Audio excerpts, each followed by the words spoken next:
Hi everyone, I'm Mithun Devarma. Norok naitongo sikla khachukta channel, YouTube channel. So norok jotono o channel ti norok musamung, risapmung, tai dal bidal kebangma entertainment ni haparawa norok naimane o channel ti. So ang jotono no khabai kobogo ke norok sikla khachukta channel no subscribe khaina baga YouTube channel no hambai. And tai norok o sikla khachukta YouTube channel ni borok kaisa dance group by bagdal jak tongo aboni dance group ungkha borok ni YouTube ni mung haino abong kha sikla khachukcha dance model so norok borok no kebangma jagao bibinno program rok norok borno hinnamu jungkhe norok contact khaimano o YouTube ni channel ni hoite so ang jotono no taisa appeal khaipiro norok o channel nai tongdi o YouTube channel subscribe khadite norok ni dol number share khadi jotono ampai taisa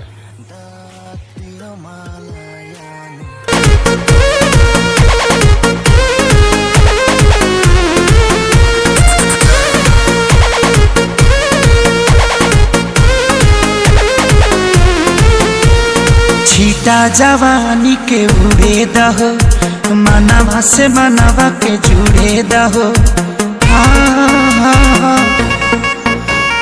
छीटा जवानी के उड़े दहो मनवा से मनवा के जुड़े दहो आज सुते दरिया तान के टूट जाए राजा जी पलंग सागवान के टूट जाए राजा जी पलंग सागवान के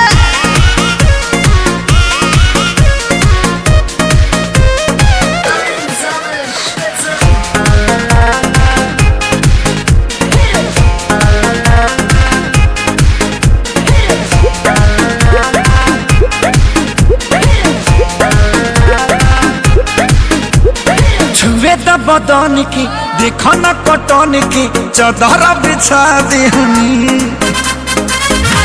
पलम जी मन पिघला देहनी पलंग पर झुलुआ झुला देहनी छुए द बदन की देखो न कटन की चदर बिछा देहनी पलम जी मन पिघला देहनी पलंग पर झुलुआ झुला देहनी परियार बात बेडिया फान के टूट जाए राजा जी पलंग सागवान के टूट जाए राजा जी पलंग सागवान के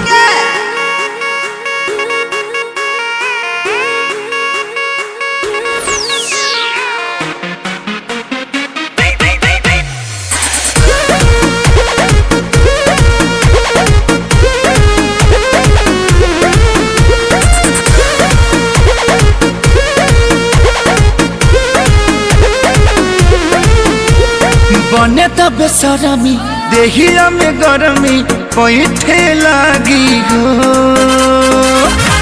कमरिया ऐठे लागी हो नस नस बैठे लागी हो बने त बेसरमी देहिया में गरमी पैठे लागी हो कमरिया ऐठे लागी हो नस नस बैठे लागी हो तू बहाना न बनावा सब जान के टूट जाए राजा जी पलंग सागवान के टूट जाए राजा जी पलंग सागवान के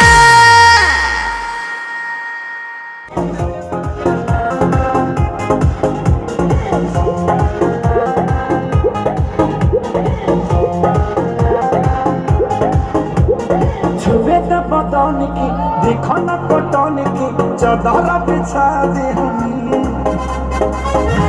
पलम जी मन पिघला देहनी पलंग पर झुलुआ झुला देहनी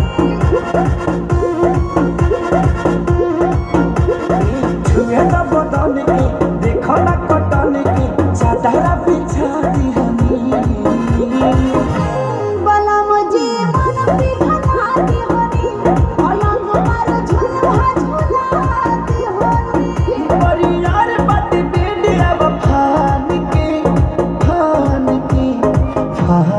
के टूट गए राजा जी